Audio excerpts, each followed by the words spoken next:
નમસ્કાર વિદ્યાર્થી મિત્રો. ધોરણ 10 વિષય સામાજિક વિજ્ઞાન. આજે નવા પ્રકરણની શરૂઆત કરીએ. પ્રકરણ 19 માનવ વિકાસ. આ પ્રકરણની અંદર મોટાભાગે બોર્ડની પરીક્ષાની અંદર હેતુલક્ષી પ્રશ્નો અને 3 ગુણની ટૂંકનોટ વધુ પૂછવાની શક્યતા જોવા મળે છે. પાઠની અંદર આંકડાકીય માહિતી પણ વધુ છે, એટલે આપ સૌ આ આંકડાકીય માહિતીને વારંવાર લેખિત તૈયારી કરી અને યાદ રાખવાનો પ્રયત્ન કરશો. શરૂઆત કરીએ પાઠની કે ભારતની અંદર નહીં પણ વૈશ્વિક સ્તરે પરિવર્તન એ સંસારનો નિયમ છે. તમે જો કે કોઈ પણ બાળક હોય એ ધીમે ધીમે પુખ્ત માનવ તરીકે વિકાસ પામે. પહેલાં તમે જો કે માનવ આદિ માનવ અવસ્થામાં હતો, તો ત્યારથી જટિલ સમાજ વ્યવસ્થા રૂપે વિકસિત થયો હતો. સમસ્યાઓ અનેકવિધ હતી. સમાજ વ્યવસ્થા અને અર્થવ્યવસ્થાઓ પણ વિભિન્ન સ્વરૂપે માનવ પોતે વિકાસ કરીને આગળ વધ્યો છે. આગળ તમે જુઓ કે વર્તમાન સમયે આર્થિક ઉત્પાદન અને વપરાશ, આવક જાવક, નફાખોટનો હિસાબ માંડવા માટે શરૂ થયેલું આજનું અર્થશાસ્ત્ર છેલ્લા 60-70 વર્ષથી ભૌતિક સુખાકારી અને માનવ વિકાસ માટેનું શાસ્ત્ર બનવા માંડ્યું છે. વિશ્વના અનેક દેશના લોકોના જીવનની ગુણવત્તામાં ઘણો તફાવત જોવા મળે.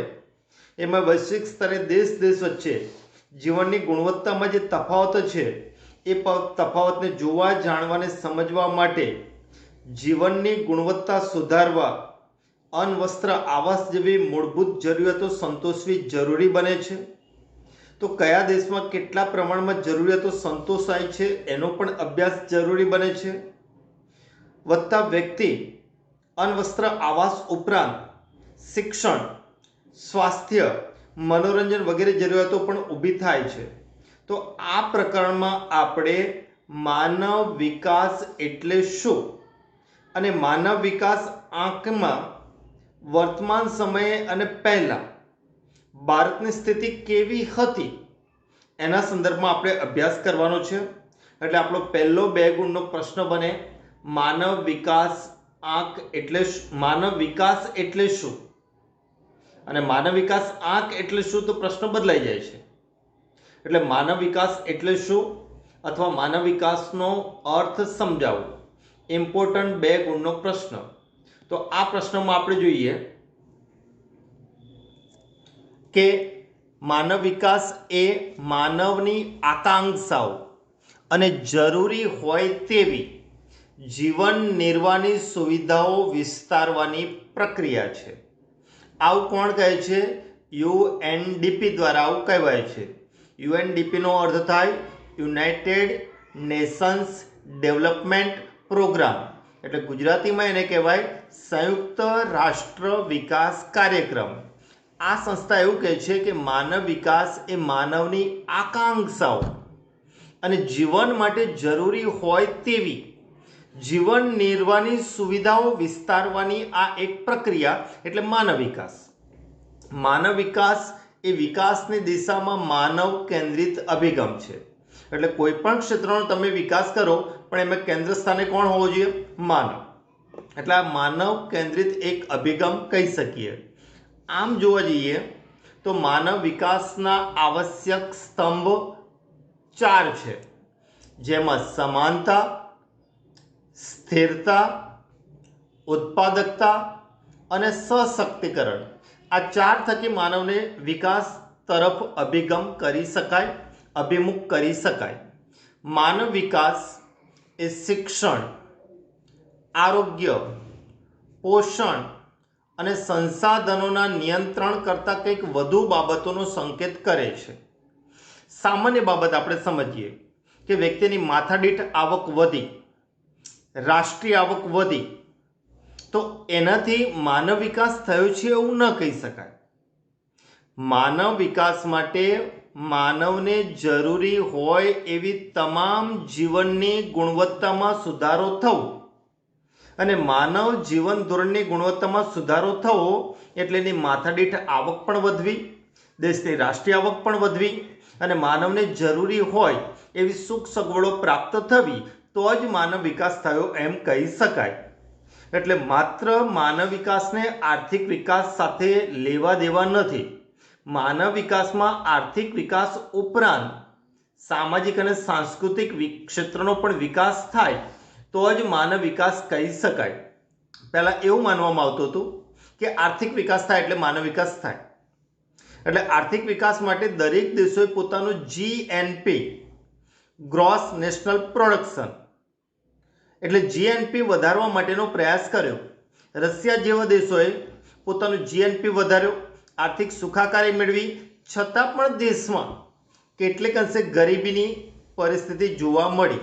એનો અર્થ કે માત્ર આર્થિક વિકાસ થવાથી જ માનવ વિકાસ થાય છે એવું નથી. ઉદાહરણ તરીકે આપણે લઈએ કે કોઈ વ્યક્તિ મહિને 25,000 થી 50,000 સુધીની આવક મેળવે છે, તો એની મેળવેલી આવકને આધારે એનો વિકાસ થયો એવું આપણે કહી શકીએ? આમ સહજ લાગે કે આવક વધે એટલે એનો વિકાસ થાય, પણ એવું નથી. વ્યક્તિને પ્રાપ્ત થયેલી આવકનો ઉપયોગ એ કયા ક્ષેત્રમાં કેટલા પ્રમાણમાં કરે છે એના ઉપર એના વિકાસનો આધાર છે. જો એ વ્યક્તિ પ્રાપ્ત થતી આવકનો ઉપયોગ રમવા માટે, પીવા માટે, ફરવા માટે કરે તો એનો વિકાસ શક્ય નથી. પણ જો શૈક્ષણિક, આરોગ્ય ક્ષેત્રે, રહન સહન ક્ષેત્રે એ પોતે એ નાણું ખર્ચ કરે તો એ માનવ વિકાસ કહી શકાય. તો આ પ્રકારે માનવ વિકાસ છે એ માત્ર શિક્ષણ, આરોગ્ય, પોષણ, સંસાધનના નિયંત્રણ કરતા એટલે આ બધા ક્ષેત્રોનો તો વિકાસ જરૂરી છે, એ ઉપરાંત અન્ય ઘણી બધી બાબતોમાં પણ ઉત્તરોત્તર વિકાસ થાય તો માનવ વિકાસ કહી શકાય. એટલે માનવ વિકાસ આ પ્રકારે માત્ર આર્થિક વિકાસ થકી જ થાય છે નથી. આર્થિક વિકાસ ઉપરાંત ઘણી બધી લોકોની સુખાકારી, જીવન ધોરણ, માનવ કલ્યાણ આ બધા થકી આર્થિક વિકાસ શક્ય બને છે. હવે બીજો એક પ્રશ્ન જોઈએ વિદ્યાર્થી મિત્રો. 3 ગુણના પ્રશ્ન તરીકે પૂછાય એવો પ્રશ્ન આ પ્રશ્ન છે: માનવ વિકાસને કઈ કઈ તકોના સર્જન અને વિસ્તરણ સાથે સંબંધ છે? અથવા માનવ વિકાસને માનવ જીવનની કઈ કઈ બાબતો સાથે સંબંધ છે? એનો અર્થ એવો થયો કે માનવ વિકાસ ક્યારે કહી શકાય? તો માનવ વિકાસ માટે કઈ કઈ બાબતો માનવ વિકાસ સાથે જોડાયેલી હોવી જોઈએ, અને માનવ વિકાસ સાથે જોડાયેલી છે એનો અર્થ કઈને સંબંધ છે?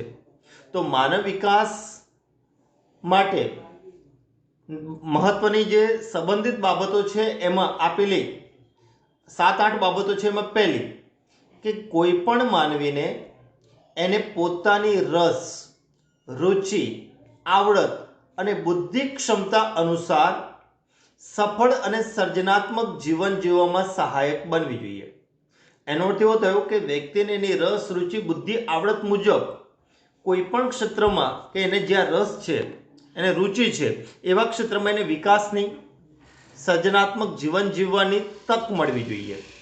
બીજું કે માનવ ક્ષમતાઓનું નિર્માણ થાય, માનવ પોતે સમાનતા પ્રાપ્ત કરે, માનવને વિવિધ ક્ષેત્રોમાં પસંદગીનો વ્યાપ વધે. એટલે એને માનવ ક્ષમતાનો એટલે કે એનામાં આવડત, બુદ્ધિ ક્ષમતા વધવી જોઈએ. દરેક માનવ વચ્ચે સમાનતા પ્રાપ્ત થવી જોઈએ. જે ક્ષેત્રમાં પસંદ છે એ ક્ષેત્રમાં વિકાસની તક મળવી જોઈએ. જેમ કે સચિન તેંડુલકર કે એને ક્રિકેટ ક્ષેત્રમાં રસ હતો, જો એના માતા પિતા એને ક્રિકેટ ક્ષેત્રથી દૂર રાખી અને માત્ર અભ્યાસ તરફ અભિગમ કેન્દ્રિત કરાયો હોત તો એનો વિકાસ શક્ય નહોતો. એટલે અહીંયા તેંડુલકરની જે પસંદગી હતી એ પસંદગી મુજબ આગળ વધ્યો એટલે એ વિકસીને આગળ નીકળી શક્યો. આગળ જોઈએ કે માનવ વિકાસની અંદર વ્યક્તિ શિક્ષણ, જ્ઞાન અને માહિતી પ્રાપ્ત કરવો જોઈએ. માનવી તંદુરસ્ત, આરોગ્યમય, સ્વસ્થ અને દીર્ઘાયુ એટલે કે લાંબુ જીવન જીવે. દરેક વ્યક્તિને અર્થ ઉપાર્જનની એટલે કે આવક પ્રાપ્તિ માટેની તકો પ્રાપ્ત થવી જોઈએ. આગળ કે ઊંચા જીવન ધોરણ માટે એટલે કે સારા જીવન ધોરણ માટે કુદરતી સંસાધનો પ્રાપ્ત થવા જોઈએ. કુદરતી સંસાધનો એટલે કે જળ સંસાધન, જમીન સંસાધન, ખનિજ સંસાધન, આવા સંસાધનો પ્રાપ્ત થાય તો સંસાધન થકી એ વિકાસ કરી શકે. ગંદકીનો યોગ્ય નિકાલ થાય અને સ્વાસ્થ્ય સંબંધિત પરિસ્થિતિમાં સુધારો થવો જોઈએ. એટલે સ્વાસ્થ્ય ક્ષેત્રનો પણ વિકાસ અને સુધારો જરૂરી છે. વ્યક્તિગત અને સામાજિક સુરક્ષા પ્રાપ્ત થવી જોઈએ. જો વ્યક્તિગત કે સમાજમાં વ્યક્તિ સુરક્ષિત નથી તો એ વિકાસ કરવા માટે સક્ષમ કહી શકાય નહીં, કારણ કે ડર હોય ત્યાં વિકાસ શક્ય નથી. આજે જમ્મુ કાશ્મીરની અંદર તમે જુઓ કે કોઈ પણ ઉદ્યોગપતિ ત્યાં મૂડીરોકાણ કરવા માટે આગળ નહીં આવે, ત્યાં વ્યક્તિ પણ મોટા પાયે મૂડીરોકાણ નહીં કરે, કારણ કે સતત ડરનો માહોલ છે. એટલે વ્યક્તિગત અને સામાજિક સુરક્ષા પણ વ્યક્તિને પ્રાપ્ત થવી જોઈએ. ગુણવત્તાસભર જીવનશૈલી અને માનવ અધિકારો એને પ્રાપ્ત થવા જોઈએ. તો આ બધી બાબતો આપણા જીવનમાં સર્જાય તો જ માનવનો વિકાસ થાય.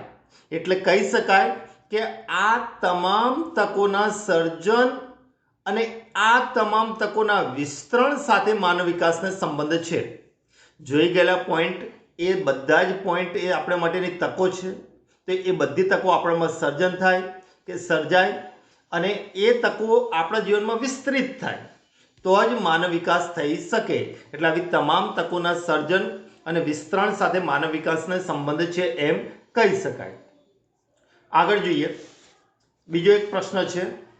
આ પ્રશ્નમાં જોઈએ કે ઘણીવાર આર્થિક વિકાસથી જ માનવ વિકાસ શક્ય બને છે એવું કહેવામાં આવતું હોય છે, પણ એ શક્ય નથી.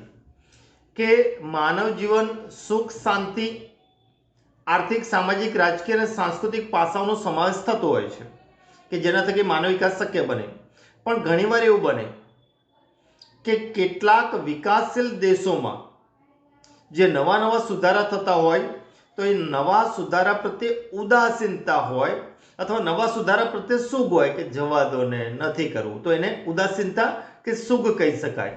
વત્તા વ્યક્તિમાં નીચી આકાંક્ષા હોય, ઊંચે સુધી પહોંચવાનો કોઈ ઉત્કંઠ ના હોય અને નીચી આકાંક્ષા હોય, વ્યક્તિમાં નિરક્ષરતા હોય, સાહસવૃત્તિનો અભાવ હોય, વ્યક્તિ વહેમો અને અંધશ્રદ્ધાથી ઘેરાયેલો હોય, વ્યક્તિઓમાં જૂનવાણી માનસ હોય, જૂના પુરાણા રૂઢિ રિવાજો અને પરંપરાઓથી ઘેરાયેલો હોય, ઉપરાંત ભૌતિક અને કુદરતી સંસાધનો જે પણ છે એનો પૂરતો ઉપયોગ કરતા નથી.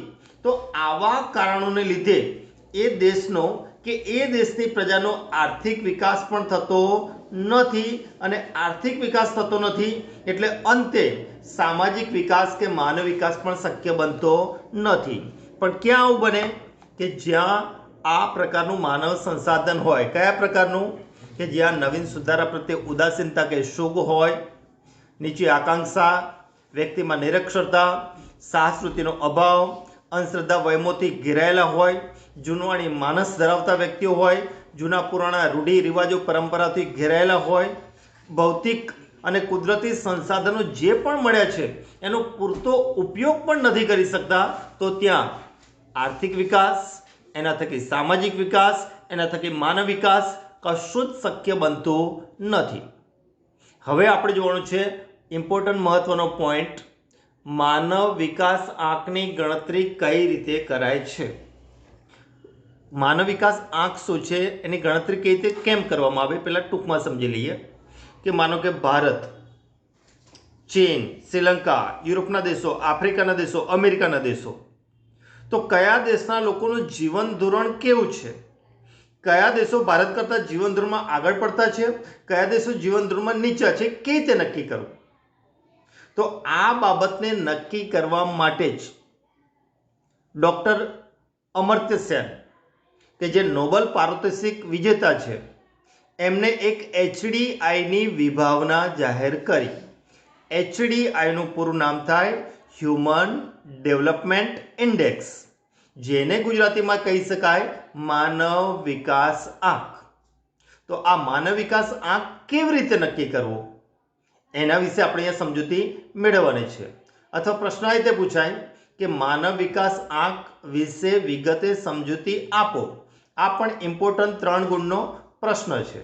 શરૂઆત કરીએ કે ભારતીય મૂળના અર્થશાસ્ત્રી જે વૈશ્વિક નોબલ પારિતોષિક વિજેતા છે અને જેમનું નામ છે અમર્ત્ય સેન, હેતુલક્ષી પ્રશ્નમાં પણ પૂછાય, જેમને સૌથી પહેલા માનવ વિકાસ આંક વિશેની સમજૂતી આપી.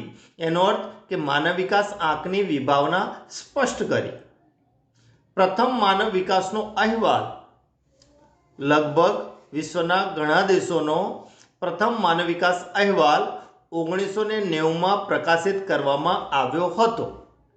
એટલે 1990 પછી વૈશ્વિક સ્તરે યુએનડીપી દ્વારા, યુનાઇટેડ નેશન ડેવલપમેન્ટ પ્રોગ્રામ સંસ્થા દ્વારા માનવ વિકાસ આંક જાહેર કરવામાં આવે છે. અને આ પછી પ્રતિવર્ષ યુએનડીપી એટલે કે રાષ્ટ્રીય વિકાસ કાર્યક્રમ દ્વારા દર વર્ષે જે વિશ્વના 188 દેશો છે, 188 દેશોનો અહેવાલ પ્રસિદ્ધ કરવામાં આવે છે. પહેલાં દેશોનું પ્રમાણ ઓછું હતું, 177 જેટલું. હાલના સમયે 188 દેશો એમાં સામેલ છે. અને માનવ વિકાસનો આંકનો ખ્યાલ આ પ્રકારે યુએનડીપી દર વર્ષે જાહેર કરે છે. એમાં જોઈએ કે માનવ વિકાસ આંક 2010 પહેલાં કેવી રીતે માપવામાં આવતો અને 2010 પછી કેવી રીતે માપવામાં આવતો હતો, એ બંને પ્રકારની વિભાવના આપણે અહીંયા જોવાની છે. તો અહીંયા 2 ગુણનો પ્રશ્ન પણ પૂછાય કે માનવ વિકાસ આંકની જૂની વિભાવના સ્પષ્ટ કરો કે પહેલાં કઈ રીતે નક્કી થતો. તો માનવ વિકાસ આંકના મુખ્ય 3 નિર્દેશકોનો સંયુક્ત રીતે ઉપયોગ કરવામાં આવ્યો હતો. 3 નિર્દેશકો એટલે કે 3 બાબતોને આધારે કોઈ પણ દેશનો માનવ વિકાસ આંક નક્કી થતો. પણ કઈ 3 બાબતો પહેલાં જોઈએ તો પહેલી, જે તે દેશનું સરેરાશ આયુષ્ય એટલે કે આરોગ્ય પહેલાં ધ્યાનમાં લેવાતું.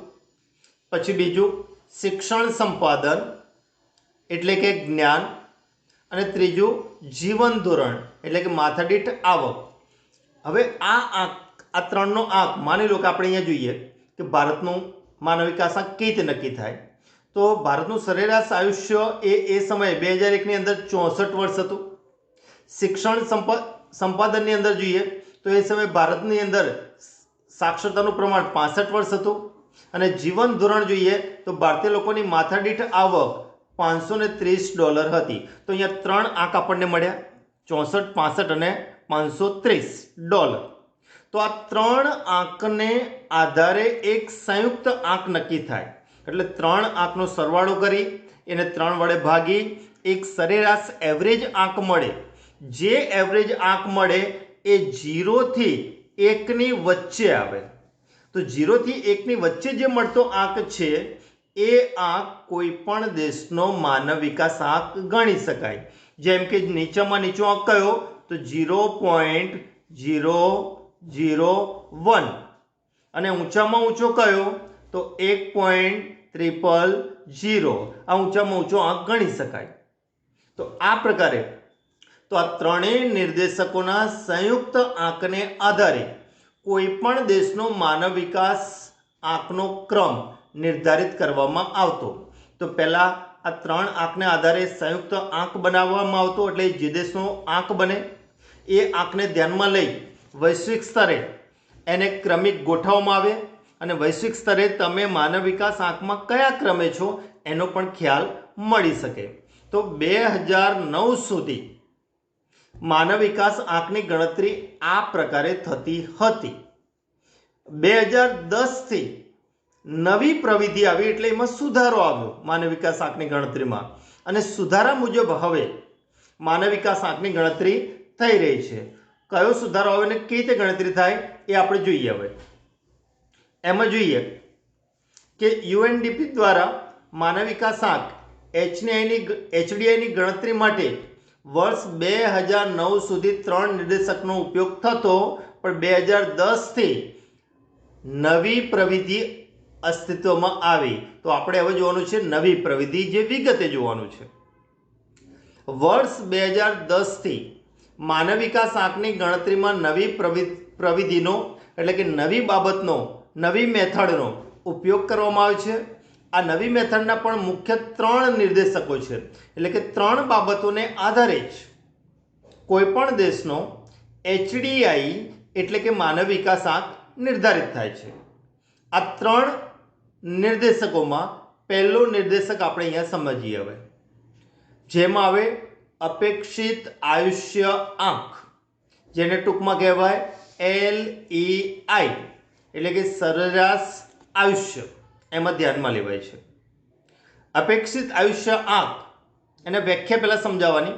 તો વ્યાખ્યા આપણે જોઈએ કે કોઈ પણ વ્યક્તિના આરોગ્ય અને દીર્ઘાયુના માપન માટે, કોઈ પણ વ્યક્તિનું તમારે આરોગ્ય તપાસવું છે અથવા દીર્ઘાયુ એટલે કે લાંબુ જીવનનું માપન કરવું છે, તો બાળકના જન્મ સમયે તે બાળક કેટલા વર્ષનું આયુષ્ય ભોગવી શકશે તેવી અપેક્ષાને અપેક્ષિત આયુષ્ય તરીકે ઓળખવામાં આવે છે. કોઈ પણ વ્યક્તિના આરોગ્ય અને દીર્ઘાયુ માપન માટે વ્યાખ્યા અહીંથી જ ગણવાની કે બાળકના જન્મ સમયે તે બાળક કેટલા વર્ષનું આયુષ્ય ભોગવી શકશે તેવી અપેક્ષાને અપેક્ષિત આયુષ્ય તરીકે ઓળખવામાં આવે છે. અપેક્ષિત એટલે જરૂરી, કે આપણા ત્યાં જન્મેલું બાળક ખરેખર કેટલા વર્ષ જીવવું જોઈએ એવી અપેક્ષાને અપેક્ષિત આયુષ્ય કહીએ છીએ. હવે ભારતની અંદર જેમાં મહત્તમ માપ કેટલું રાખ્યું બાળકના જીવનનું? 83.6 વર્ષ વધુમાં વધુ, અને ન્યૂનતમ કેટલું ધારાધોરણ નક્કી કર્યું? 20 વર્ષ નિર્ધારિત કરવામાં આવ્યું. એટલે એમાં ઉચ્ચ અને ન્યૂનતમ. ઉચ્ચ એટલે મહત્તમ બાળકના અપેક્ષિત આયુષ્યનો આંક ઉચ્ચતમ કેટલો ધ્યાનમાં લીધો? 83.6 વર્ષ. ન્યૂનતમ કેટલું નિર્ધારણ કર્યું? 20 વર્ષ. હવે માનવ વિકાસ અહેવાલ 2015માં ભારતનો અપેક્ષિત આયુષ્ય આંક કેટલો હતો? એટલે કે ભારતના લોકો સરેરાશ કેટલું જીવતા હતા? 68 વર્ષ. એવરેજ ભારતીય લોકોનું આયુષ્ય 68 વર્ષનું હતું. તો આપણને આ રીતે અહીંયા એક નિર્દેશક મળ્યો. કયો? 68 વર્ષનો. હવે જોઈએ બીજો નિર્દેશક, શિક્ષણ આંક, એજ્યુકેશન ઇન્ડેક્સ, જેને કહેવાય શિક્ષણ સંપાદન. એના મુખ્ય 2 પેટા નિર્દેશકો છે. આ 2 પેટા નિર્દેશકોમાં જોઈએ તો પહેલું શાળાકીય સરેરાશ વર્ષો અને અપેક્ષિત શાળાકીય વર્ષો. આ એના પેટા 2 નિર્દેશકો છે. પહેલા શાળાકીય સરેરાશ વર્ષ, જેને કહેવાય MYS, એટલે કે વ્યાખ્યા આપણે જોઈએ કે 25 વર્ષની પુખ્ત વ્યક્તિએ શાળામાં વિતાવેલા વર્ષો એટલે શાળાકીય સરેરાશ વર્ષો. દેશની અંદર 25 વર્ષની વ્યક્તિ હોય, એ અભ્યાસ કરવા તો ગયો હોય, તો એને 25 વર્ષમાંથી કેટલા વર્ષ શાળામાં વિતાવ્યા એ વર્ષો અહીંયા ધ્યાનમાં લેવામાં આવે છે. હવે આ શાળાકીય સરેરાશ વર્ષોમાં ઉચ્ચતમ પ્રમાણ નિર્ધારિત થયું 13.3 વર્ષ અને ન્યૂનતમ પ્રમાણ 0 વર્ષ. કેટલાક એવા પણ હોય કે જે શાળામાં ગયા જ નથી, એટલે અભણ કે નિરક્ષર છે. માનવ વિકાસ અહેવાલ 2015 મુજબ ભારતમાં શાળાકીય સરેરાશ વર્ષો જે ઉચ્ચતમ અને ન્યૂનતમ છે, અને 25 વર્ષના જે ભારતના બાળકો છે એમને એવરેજ કેટલા વર્ષ શાળામાં વિતાવ્યા? 5.4 વર્ષ. એટલે એમાં કેટલા એવા છે કે જેમણે 0 વર્ષ વિતાવ્યું, તો કેટલાક એવા પણ છે કે જેમણે 13.3 વર્ષ શાળામાં વિતાવ્યા, પણ એવરેજ આંક આપણને મળ્યો 5.4 વર્ષ. એટલે ભારતની અંદર 25 વર્ષના યુવા વયના વ્યક્તિઓ શાળામાં વિતાવેલા વર્ષોનો એવરેજ આંક, સરેરાશ એટલે એવરેજ આંક 5.4 વર્ષ મળ્યો. એ રીતે અપેક્ષિત શાળાકીય વર્ષો ખરેખર કેટલા વિતાવવા જોઈએ? તો 5 વર્ષનું બાળક પોતાના જીવનમાં કેટલા વર્ષો શાળામાં વિતાવશે સંભાવના, તે વર્ષો એટલે અપેક્ષિત શાળાકીય વર્ષો. 5 વર્ષનું બાળક પોતાના જીવનના કેટલા વર્ષો શાળામાં વિતાવશે, તે વર્ષો એટલે અપેક્ષિત શાળાકીય વર્ષો. જેમાં ઉચ્ચતમ વર્ષનું ધારાધોરણ છે 18 વર્ષ અને ન્યૂનતમ 0. 2015ના માનવ વિકાસ અહેવાલ મુજબ ભારતનો અપેક્ષિત શાળાકીય વર્ષનો આંક હતો 11.7 વર્ષ. કેટલા? 11.7 વર્ષ. તો આપણને અહીંયા બીજો નિર્દેશકની આંકડાકીય માહિતી મળી 5.4 વર્ષ અને 11.7 વર્ષ. તો બે નિર્દેશકના આંક મળ્યા. હજુ ત્રીજો નિર્દેશક કઈ રીતે નક્કી થાય એ જોઈએ. આવક આંક એટલે કે ઇન્કમ ઇન્ડેક્સ II, જેને જીવન ધોરણ સાથે સંબંધિત આપણે ગણીએ છીએ. જીવન નિર્વાહના માપન માટે માથાદીઠ કુલ ઘરેલું પેદાશ, જેને કહેવાય GDP, જેનું ફૂલ ફોર્મ થાય ગ્રોસ ડોમેસ્ટિક પ્રોડક્શન, જેને ગુજરાતીમાં કહીએ માથાદીઠ કુલ ઘરેલું પેદાશ. ને હવે GDP ને એટલે કે માથાદીઠ કુલ રાષ્ટ્રીય આવક સાથે પ્રસ્થાપિત કરવામાં આવે છે. તો કોની સાથે પ્રસ્થાપિત કરવામાં આવે? માથાદીઠ કુલ ઘરેલું પેદાશને માથાદીઠ કુલ રાષ્ટ્રીય આવક સાથે પ્રસ્થાપિત કરવામાં આવે. GNI એટલે કે ગ્રોસ નેશનલ ઇન્કમ. આ બંને GDP ને GNI સાથે પ્રસ્થાપિત કરવામાં આવે છે અને એ મુજબ એટલે કે બંનેને મેળવવામાં આવે છે. માનવ વિકાસ અહેવાલ 2015માં ભારતની કુલ રાષ્ટ્રીય આવક એટલે કે GNI $5,497 હતી, જ્યારે ભારતની માથાદીઠ કુલ ઘરેલું પેદાશ એટલે કે GDP $5,238 હતી. તો માથાદીઠ આવકની ગણતરી માટે જે તે દેશની આવકને અમેરિકન ચલણ મૂલ્યમાં એ પણ સમખરીદ શક્તિના સિદ્ધાંત મુજબ ગણવામાં આવે. સમખરીદ શક્તિ એટલે purchase of power of parity. Purchase power parity એટલે એને PP કહી શકાય. પરચેજ ઓફ પાવર પેરિટી એને કહેવાય સમખરીદ શક્તિનો સિદ્ધાંત. કેવી રીતે સમજીએ એને? કે કોઈ એક વસ્તુ ખરીદવા માટે ડોલરની કેટલી ક્ષમતા અને રૂપિયાની કેટલી ક્ષમતા છે. તો સમ એટલે સરખું, ખરીદ એટલે ખરીદવું, શક્તિ એટલે શક્તિ એટલે સરખી વસ્તુ ખરીદવાની શક્તિ રૂપિયાની કેટલી, ડોલરની કેટલી, યુરોની કેટલી, અને એ મુજબ ગણતરી કરી અને અહીંયા કુલ રાષ્ટ્રીય આવક અને માથાદીઠ કુલ ઘરેલું પેદાશનો આંક આપવામાં આવેલો છે. તો આપણને અહીંયા 3 આંક મળી ગયા. તો આ 3 આંકને આધારે બનતા સરેરાશ આંકને કોઈ પણ દેશનો HDI ગણવામાં આવે છે. હવે આ તમામ આંકડાકીય માહિતી શોર્ટમાં તૈયાર કરવી હોય, યાદ રાખવી હોય તો એના માટે આ એક કોષ્ટક આપ્યો છે. જે અપેક્ષિત આયુષ્ય આંક ઉચ્ચતમ કેટલો? 83.6 વર્ષ. તો ઝડપથી તમે યાદ રાખી શકો એટલા માટે ઉચ્ચતમ, ન્યૂનતમ અને ભારતની અંદર કેટલો? 2015ના અહેવાલ મુજબ. જ્યારે શાળાકીય સરેરાશ વર્ષો 13.3 વર્ષ, 0 વર્ષ, 18 વર્ષ, 0 વર્ષ. અને એ પ્રમાણે અહીંયા જે ભારતને મળી માહિતી, આ આંક છે એ ભારતમાં 2015માં જોવા મળેલી સ્થિતિ છે અને અહીંયા નિર્ધારણ કર્યું એ સ્થિતિ આપવામાં આવેલી છે. તો આ રીતે શોર્ટમાં તમે આંકડાકીય માહિતી યાદ રાખો.